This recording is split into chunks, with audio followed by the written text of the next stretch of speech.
Let's talk more about Rosalynn Carter and her impact in America. For that, we're going to Scripps Deputy Political Director Joe St. George. Joe, we've heard she is a mental health advocate. We've seen her pick up with President Jimmy Carter with Habitat for Humanity, literally carrying things for those houses. She's certainly leaving a legacy. Can you talk more about that legacy, though? Yeah, first off, what a remarkable life. And I think that as the tributes pour out in the coming hours and days to the former First Lady, you must start any coverage with that. Living well into her 90s, the second longest lived First Lady in American history. And for a good chunk of the country, a good chunk of our viewing audience, you may have known her as a former First Lady. After all, they left office in January of 1981. But to talk about those years in the White House, those 4 years in the White House, and you saw that in Haley's report there, she was at cabinet meetings. Think about this. You're talking about the late 1970s here. She was one of the first, in fact, the first to occupy a permanent office in the East Wing of the White House. When you think of First Ladies that have had an influential role on public policy, whether it was Michelle Obama, Hillary Clinton, Laura Bush, others, you trace those roots back to certain First Ladies. And you go back to Eleanor Roosevelt, yes, but you also go back now to the late Rosalynn Carter. And maybe some people are saying, I thought it was Rosalind. No, Rosalynn, named after her grandmother, Rosa, an easy way to remember it. I'm struck in looking back at the life of Mrs. Carter, about the partnership that she forged with former President Jimmy Carter. And you heard that in that report there. They were true partners. And she admitted in her memoir that she was always a bit more political than Jimmy Carter. You might not think that, right? Jimmy was the president.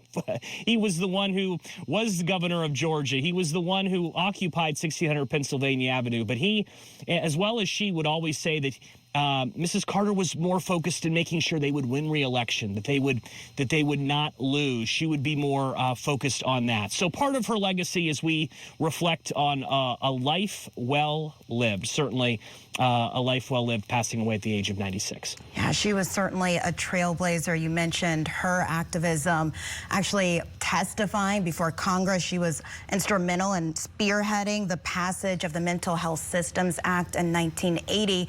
But you mentioned they were only in office for 4 years, but for a lot of people who followed the Carters, you could arguably say they did more after their life in office. What can you tell us about that? We know they opened the Carter Center in Atlanta, but they've really done a lot in those years since leaving office.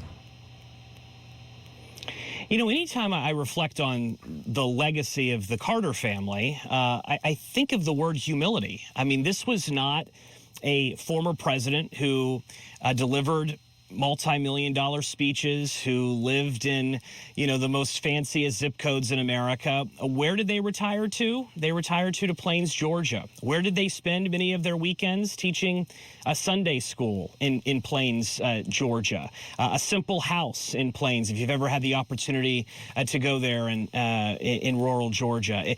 I think that is so much a part of their legacy, this word humility.